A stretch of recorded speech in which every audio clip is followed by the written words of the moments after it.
Guys, welcome to my YouTube channel. मेरा नाम निधि है और आज हम डिस्कस करने वाले हैं फ़ोबिया के बारे में। इसके अंदर हम पढ़ेंगे डेफिनीशन ऑफ फ़ोबिया, टाइप्स क्या हैं फ़ोबिया के, कॉजेज़ क्या हैं, साइन एंड सिम्टम्स क्या हैं, डायग्नोस्टिक इवैल्यूएशन क्या है फ़ोबिया का और उसका मैनेजमेंट।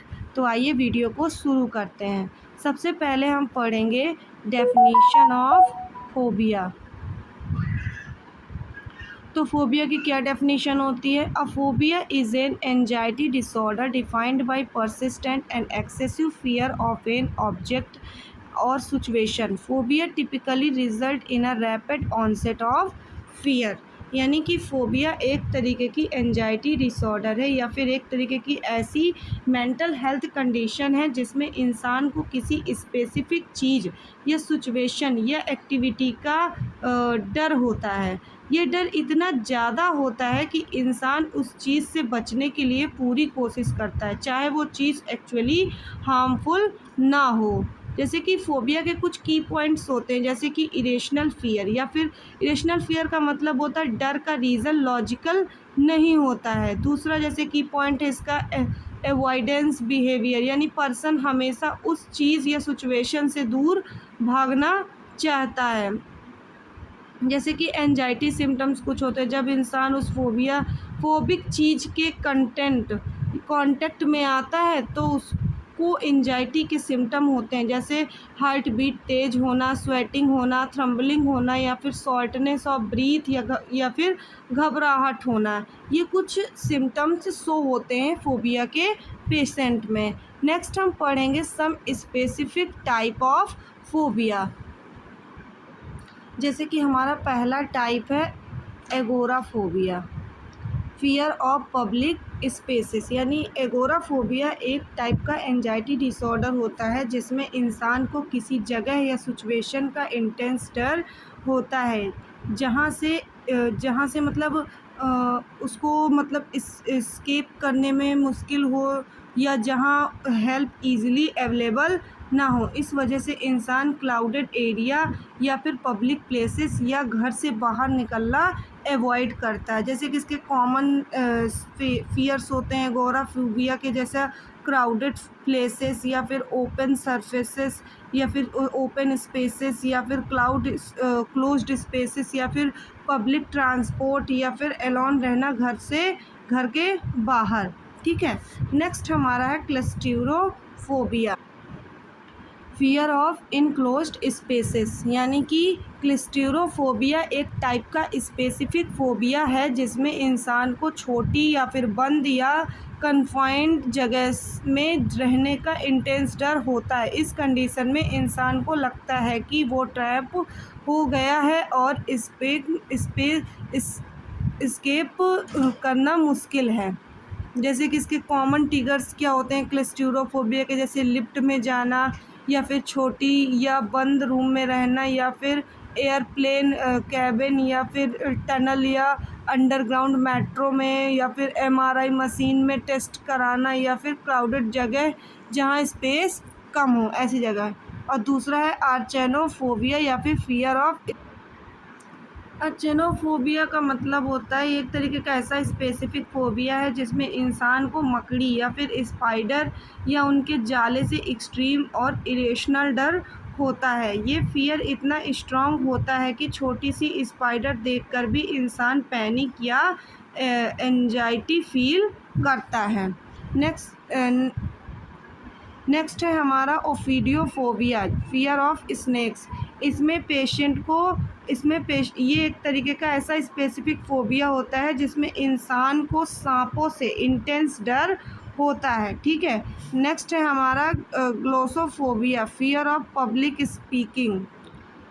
ग्लोसोफोबिया एक टाइप का सोशल फोबिया है जिसमें इंसान को पब्लिक स्पीकिंग या दूसरों के सामने बोलना या बोलने का इंटेंस और इरिशनल डर होता है। इस डर की वजह से इंसान दूसरों के सामने प्रेजेंटेशन देने या स्पीच देने या इवन छोटे ग्रुप में बात करना भी अवॉइड करता है।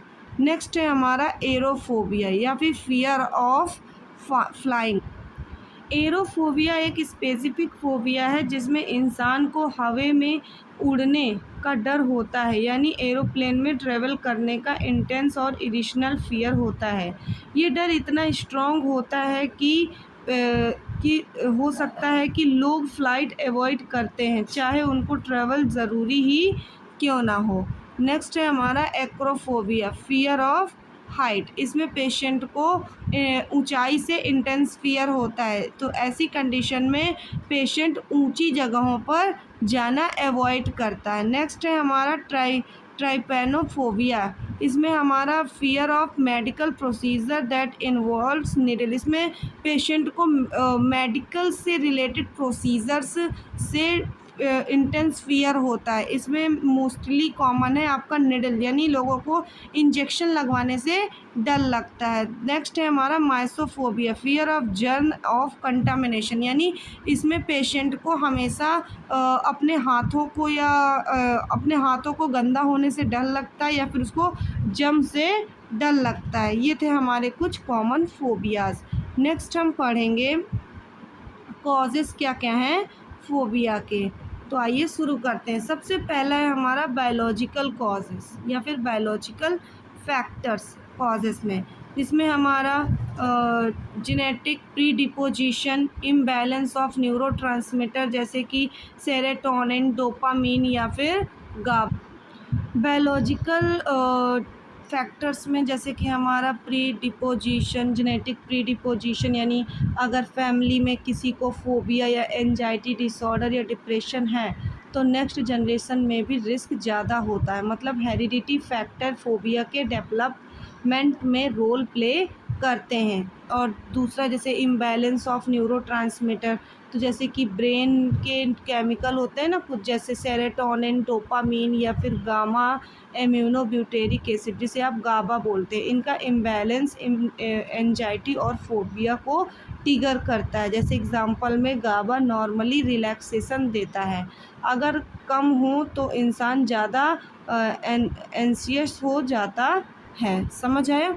नेक्स्ट है हमारा साइकोलॉजिकल फैक्टर। इसमें हम ट्रॉमेटिक एक्सपीरियंस या फिर लर्नड बिहेवियर या फिर ओवर प्रोटेक्टिव पेरेंटिंग दिखाई देते हैं। जैसे कि इसमें जैसे कि अगर किसी पेशेंट ने बचपन या एडल्टहुड में कोई ट्रॉमा फेस किया हो तो फोबिया डेवलप्ड हो सकता है। जैसे एग्जांपल में अगर हम देखें तो जैसे कि अगर बचपन में डॉग ने काट लिया हो तो कुत्ते से डर लगना, या फिर अगर स्विमिंग के टाइम में डूबने से डर लगता हो, या फिर लिफ्ट के फेज में या फिर लिफ्ट में बंद होने से डर लगता हो, तो ये सारी कंडीशंस आपके साइकोलॉजिकल फैक्टर्स में आ जाते हैं। नेक्स्ट है आपके कॉग्निटिव फैक्टर, जिसमें आपकी नेगेटिव थिंकिंग पैटर्न या फिर over estimation of danger. Cognitive factors का मतलब होता है कि इंसान के सोचने का तरीका, यानी थिंकिंग पैटर्न, या फिर इंटरप्रिटेशन ऑफ सिचुएशन और बिलीव्स। यानी कि फोबिया में कॉग्निटिव एरर्स और गलत सोच फियर को और स्ट्रॉन्ग बनाती है। ये कुछ चीज़ें। नेक्स्ट है हमारा इन्वायरमेंटल फैक्टर। इसमें स्ट्रेसफुल लाइफ इवेंट, यानी पेशेंट के साथ अगर कोई स्ट्रेसफुल कंडीशन ग्रसित हो रही है। नेक्स्ट है हमारे जैसे कि जनरल साइन एंड सिम्टम्स आपके फोबिया के, जैसे कि फीलिंग ऑफ अनरेस्ट। नेक्स्ट है हमारा हार्ट पाल्पिटेशंस। नेक्स्ट है हमारा एंजाइटी है, डिब्रेड है, पैनिक अटैक्स हैं, रैपिड ब्रीथिंग है, शॉर्टनेस ऑफ ब्रीथिंग है, इनरेगुलर हार्ट बीट है, स्वेटिंग है, नौसिया है, ड्राई माउथ है, या फिर irritability to articulate words and sentence. यानी कि मतलब कि एकदम सही तरीके से डर के मारे सही वर्ड और सही सेंटेंसेस का ना निकलना। यानी कि शेकिंग है, अनेबल टू द रेशनल्स है, लॉस ऑफ मेंटल स्टेबिलिटी है, या फिर लाइट हेडेडनेस है, या फिर फैंटनेस है। ये कुछ थे sign and symptoms of phobia. Next हम पढ़ेंगे डायग्नोसिस ऑफ फोबिया क्या क्या डायग्नोसिस हो, तो हम किसके मुताबिक पढ़ रहे हैं, DSM-5 क्राइटेरिया के मुताबिक हम इसका डायग्नोसिस पढ़ेंगे। तो फियर और anxiety is not of proportion to actual danger, persistent lasting 6 months or more, causes significant distress or impairment, not explained by another mental disorder।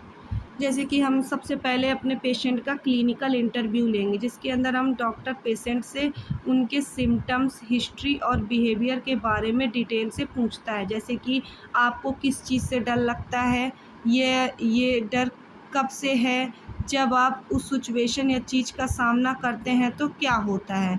DSM-5 के मुताबिक कुछ स्पेसिफिक फोबिया होते हैं, उनके हिसाब से हम डायग्नोस्टिक क्राइटेरिया को फुलफ़िल करते हैं। जैसे कि एक्सेसिव और irrational fear of a specific object और सिचुएशन, जैसे कि हाइट और एनिमल्स, या फिर इंजेक्शन से डर लगना, या फिर उसको किस चीज़ से फ़ियर है, या फिर वो जब फ़ियर लगता है तो कैसा बिहेवियर शो करता है, ये सारी चीज़ें हम देखते हैं। नेक्स्ट, जैसे कि हमारे कुछ फ़िज़िकल एग्ज़ामिनेशंस होते हैं, जैसे कि कभी कभी डॉक्टर फ़िज़िकल एग्ज़ाम और मेडिकल हिस्ट्री चेक करते हैं, ताकि मेडिकल कॉजेज़ जैसे थायरॉइड प्रॉब्लम, हार्ट इशू, या फिर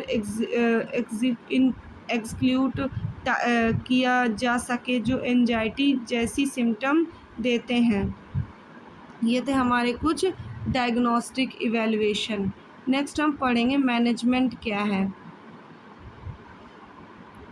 मैनेजमेंट में हम सबसे पहले साइकोथेरेपी प्रोवाइड करेंगे, जिसमें हमारी CBT यानी कॉग्निटिव बिहेवियरल थेरेपी, ये क्या करती है, हेल्प चेंजेस नेगेटिव थॉट्स और बिहेवियर, ये नेगेटिव थॉट्स और बिहेवियर को चेंज होने में मदद करती है। एक्सपोजर थेरेपी या फिर सिस्टमिक डिसेंसिटाइजेशन यानी gradual exposure to feared object and situation until fear ready.